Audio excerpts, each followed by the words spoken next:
Hey, welcome to First Stop Indy, presented by EOS Fitness. I am joined now by NBC Sports analyst Chris Simms on the ground there in Indianapolis. And Chris, obviously the Raiders are on a lot of people's minds, on the lips, because of the number one overall pick. A certain quarterback is a link to them. But I want to go a different direction with you, even though you're a quarterback yourself.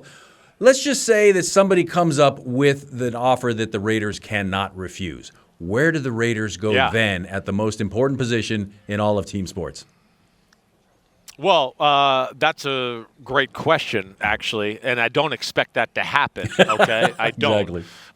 But at the same time, if they did decide to do that and go from there, I would think the first thing that I think of, and I'm at the kind of the infancy stages of like evaluating guys coming out in the draft here. As you know, I go from the NFL season and breaking down everything NFL to where I'm just starting to get a feel for the draft and some of these guys.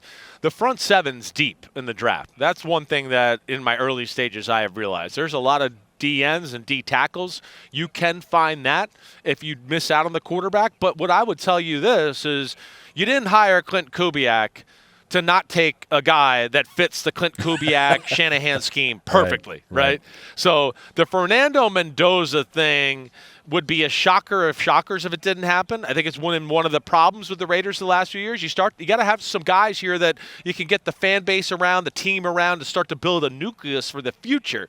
And where I'll tell you to like piggyback off of what you're saying is, if you wanted to make moves to change your team, change your team, that's where I do think the Raiders, should consider trading Maxx Crosby. I do, yeah.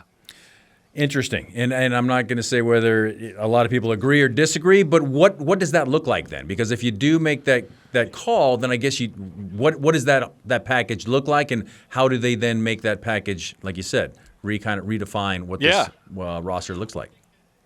Right. So you get the quarterback at number one. Now we trade Maxx Crosby. Maxx Crosby, I think, can get a similar haul to what we saw with Micah Parsons, right? 2 first-round picks. I think certainly the reports are out there, 2 first-round picks on a player. And that's where I have kind of been on this. The Chicago Bears need a Maxx Crosby. They need somebody like that. They need a front seven difference maker. They don't have that. The Bears' offense is set up. So not only do they need Maxx Crosby, their team in general, as you saw this year, is pretty set up too. They got a good young nucleus, and they have that player that the Raiders would want, and his name is DJ Moore. The Raiders don't have a difference maker at the wide receiver position. Ashton Jeanty looks like the only guy that's a difference maker at the skill positions in general, as far as that guy that attracts certain attention there. So that's where I look at it with the Bears. As well as I know, Paul, the NFL, the allocation of resources is one of the gifts that makes a good team. The Bears have Luther Burden. They have Rome Odunze. They have Colston Loveland. They have Cole Kmet. They have Caleb Williams. I mean, how many top-notch skill players can you have on one football team? Yeah. And DJ Moore and where he is, I could see that happening. And then we can get to, we don't have a defense end, but like Chris Simms said, there's a lot of pass rushers to get in the draft in the front seven, and you can address that and now have a young nucleus with your new young head coach and the quarterback and go into the future. Quarterback's best friend is obviously always the guys that you don't hear from the most. And to me, the offensive linemen, when you're not noticing them, is when they're doing their best job. You notice them when they're getting beat or getting pancaked themselves.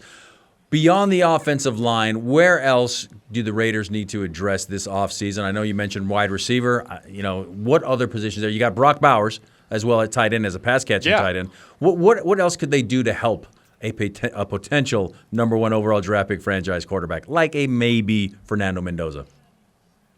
Yeah, right. I mean, again, I think it's just the receivers, the playmakers, like we've discussed. You're spot on with the O-line. That's got to help Ashton Jeanty. And if you're going to run the Clint Kubiak system and do all the Shanahan stuff and run the ball and the play action, you got to be good up front. So definitely that. You've heard me talk about front seven difference makers. You got a few young corners that I do like. But, again, that's where I get into the whole Maxx Crosby trade thing, too, because here we are. We're talking about, how many holes do we got to fill here? There's a lot of holes here, here. And he's your best piece right now to help start filling some of those holes. So, yeah, there's a number of them. But I think if you ask most people on the street, right, I'm just walking down the street here in Indianapolis, tell me another guy on the defense of the Raiders other than Maxx Crosby. And I think their answer will be, and they won't be able to come up with one. And I think that's where, that speaks volumes. Sometimes just basic stuff like that speaks volumes about where the team is at right now. I would say Eric Stokes, but he's going to be a free agent, so we got to figure out if they're going to bring him back as well. From the coaching staff standpoint. Exactly right. Yeah, from the coaching staff standpoint, Clint Kubiak says something about the loyalty, right? That 5 of the guys that he hired worked with him somewhere else previously. This is going to be Clint's 6th different stop in 6 straight years, looking for some continuity here as well. A name that not a lot of people are talking about that joined him and has, I'm not going to say a lot of pelts on the wall, but he does have the experience. Mike McCoy. He's been a head coach in this division. He was just an interim coach last year. What does Mike McCoy bring as a steadying influence, I guess, to try to help Clint Kubiak in his first time ever being a head coach, but also as the play caller and the offensive coordinator? I think a lot of Mike McCoy. I think he's the perfect guy to be your assistant head coach, for a lot of the reasons you talked about. Mike McCoy was my quarterback coach with the Denver Broncos when Josh McDaniels was the head coach there, right? So he is a guy that ton of respect for, really understands the game, has a great demeanor of being the same guy day in and day out. He's been around a lot of different situations throughout his career. He's the perfect guy for a Clint Kubiak to lean on and go, hey, how would you handle this situation? Or he'll be able to go into Clint Kubiak and go, hey, this is going on here. And let me just tell you, I was at a place before where this kind of went on and then this happened. So watch out for this, right? I think he's just going to be a guy that brings great experience, knows football, knows quarterbacks, so can help Clint as well as developing Fernando Mendoza, who we think will be the number 1 pick, and go from there. I'm a big fan of Mike, and I think he's perfect to be the assistant head coach. It's interesting. I didn't realize that you had that connection to him, but I do know this about him. He's a much nicer guy in person, right? Because he puts off this certain air, which I guess you can kind of dig. He's got that Rich Gannon. I mentioned this earlier. A little bit of Rich Gannon red ass to him, which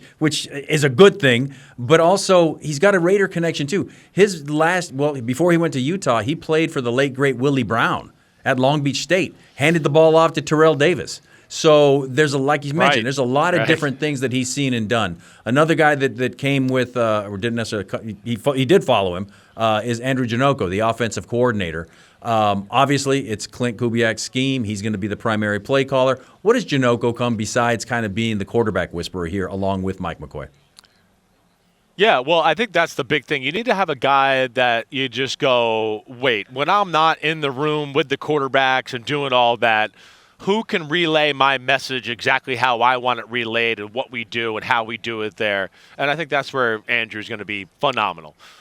Most good offensive play calling head coaches, they want a guy that, not only do they trust and all that, but they feel like, hey, mentally they're on the same level as me. They see the game the same way as I do.